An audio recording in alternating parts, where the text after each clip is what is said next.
मेरी कहानी का शीर्षक है डिफरेंट काइंड ऑफ एथलीट। मतलब एक एथलीट है जो कि डिफरेंट काइंड का है। मतलब वो एक बच्ची की कहानी है। नया खिलाड़ी नया नहीं है, मतलब डिफरेंट है। एक लड़की है, एक बच्ची है जेनी जिसका नाम है। वो मतलब सुनाई नहीं देता, शी इज हियरिंग इम्पेयर्ड। और वो जब 4 साल की होती है तब तक ही उसकी कितनी सर्जरीज हो जाती हैं, लेकिन उसको मतलब सक्सेसफुल नहीं होता। और जब वो 7 साल की होती है तो उसका पता चलता है कि उसको जुवेनाइल रूमेटॉइड आर्थराइटिस है। तो उसकी वजह से वो क्या है, अपने हील पर प्रेशर नहीं दे सकती। हील उसकी वजह से ज्यादा देर अगर हील पे प्रेशर है तो पेन होने लगता है, तो वो पंजों पे चलती है। मतलब अक्सर देखा है कि उसको पेन होने लगता है तो वो पंजे पे चलती है। तो उसकी मदर हमेशा उसका गर्म तौलिए से उसकी सिकाई वगैरह करती है, उसे आराम आता है, वो फिर से। लेकिन एक्टिव बहुत होती है वो लड़की ना, मतलब अपना पेन भूल के अपना जैसे ही वो फिर दवाई दे देते हैं, मतलब every time she is joyful, active है। सब उसे देख के बड़े खुश होते हैं। मतलब अपनी तकलीफ का वो सेल्फ पिटी नहीं करती है, वो नहीं चाहती है कि भी मैं कुछ अलग हूँ। मतलब शी इज वेरी हैप्पी। और उसकी मदर को लगता है कि भी कम से कम हम लकी हैं कि रूमेटॉइड आर्थराइटिस की वजह से कोई मेजर डिफॉर्मिटी नहीं है, अदरवाइज शी इज नॉर्मल। भाई सुनाई नहीं देता। फिर धीरे धीरे और बड़ी होती जाती है। लेकिन स्कूल में मतलब she is a different child. Academics में अच्छी होती है, लेकिन वहां पर बाहर की कंट्रीज में स्पोर्ट्स पे बहुत स्ट्रेस होता है। वहाँ हर तरह की एक्टिविटी बच्चे करते हैं, तो उसको बड़ा वो लगता है कि वो कर नहीं पाती है। बट बीइंग एक्टिव उसको सब लोग मतलब प्यार करते हैं। स्कूल में भी उसके फ्रेंड्स होते हैं, टीचर्स भी पढ़ाने पे स्ट्रेस करती हैं। उसके मदर को कभी कभी लगता है कि और बच्चों की तरह नहीं है, पर फिर भी वो उसको पूरा मोटिवेट करती रहती है कि वो करे। तो इसलिए वो लड़की बहुत कॉन्फिडेंट बनती है।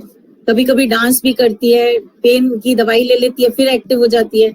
तो बड़ी होके बहुत सुंदर एक ब्राइट लड़की के रूप में वो बड़ी होती है। और जैसे और बच्चे गेम्स खेल रहे हैं तो अपना हमेशा एक पिलो रखती है अपनी बगल में। पिलो रख लेती है नीचे अपनी हील्स के और चीयर करती है सारे गेम्स में। हर गेम से पहले सबको चीयर करती है, चीयर लीडर की तरह से। तो उसकी एक पहचान बन जाती है, मतलब अच्छे बच्चे की उससे। धीरे धीरे फिर उसके और सर्जरीज होती हैं और बड़ी होती है, तो उसकी 60% जो मतलब हियरिंग की पावर है वो आ जाती है। और साथ ही उसको थोड़ा लिप रीडिंग की आदत हो जाती है, तो उसे बातें और समझ में आने लगती हैं, तो और चेयरफुल होती जाती है।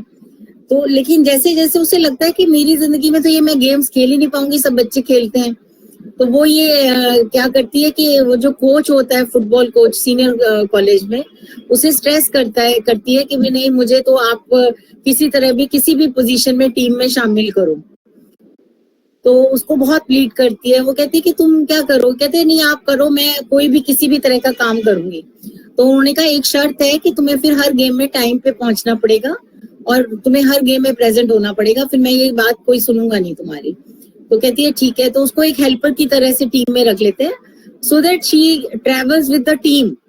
जहां भी टीम जाती है, खेलने जाती है, इंटर कॉलेज या कुछ होता है, तो वो साथ में जाती है। तो सारी वो फेमस होती है कि उसने 2 बाल्टी पानी के हाथ में रखा हुआ है और एक किलो कमर यहाँ बगल में लगाया हुआ है, और भागती फिरती है ग्राउंड में। जिसको भी चोट लगती है, किसी की बैंडेज बांधनी है, किसी भी कुछ करना है, सब एक्टिव होकर। तो ऐसे कई गेम्स में उसको बहुत पॉपुलर हो जाती है। तो धीरे धीरे कोच ध्यान देते हैं कि गेम्स की परफॉर्मेंस जो टीम की थी, अब वो मैच ज्यादा जीत रही है टीम, मतलब ज्यादा बेटर होती जा रही है। तो फिर एक दिन वो सारा इंट्रोस्पेक्शन करते हैं, सब लोग बैठते हैं कि भी हमारी परफॉर्मेंस कैसे बेटर हो गई है। तो वो कहते हैं कि जब भी हम डिप्रेस होते हैं या परेशान होते हैं तो कुछ तो ये वैसे भी हमें चीयर करती है। दूसरा हम इसको देखते हैं जबकि ये ऐसे घसीट घसीट के 2 बाल्टियां उठाए, एक पिल्लो यहाँ लगाए हुए, एक इतने भागे हुए ग्राउंड में, कभी ग्राउंड के इसी कोने में है, कभी उस कोने में। तो हम इसको देख के बहुत चीयर हो जाते हैं कि जब ये इतनी डिफिकल्टीज होते हुए ये सब कुछ कर रही है, तो हमें इतनी छोटी छोटी बातों से क्यों डिप्रेस होना है। तो उससे हमारी परफॉर्मेंस इंप्रूव कर जाती है। तो बेसिक यही लर्निंग है। फिर उसे अवार्ड मिलता है उस चीज के लिए। अपने एकेडमिक्स में तो उसको अवार्ड मिलता ही है, लेकिन उसको एक स्पेशल एथलीट का अवार्ड मिलता है जो कि गेम्स नहीं खेलता, वो एक डिफरेंट एथलीट है। तो कहने का मतलब यही शिक्षा मिलती है कि अगर हम अपने से दूसरे लोगों की परेशानियां देखेंगे और उनकी डिफिकल्टीज देखेंगे, तो फिर हमें अपनी वो डिफिकल्टीज कम लगेंगी। इससे ये मतलब she was a different athlete. अगर उसका नहीं, ऐसे वो दीपा गुप्ता है ना, अपनी व्हील चेयर में है, एक स्पोर्ट्स वुमन है। उसके डॉटर को भी हो गया था पैरालिसिस कुछ, but that girl has also done PhD. वो अपनी पूरी कहानी सुना रही थी रामकृष्णा मिशन में कि मुझे हुआ। उसके बाद मैंने पूछा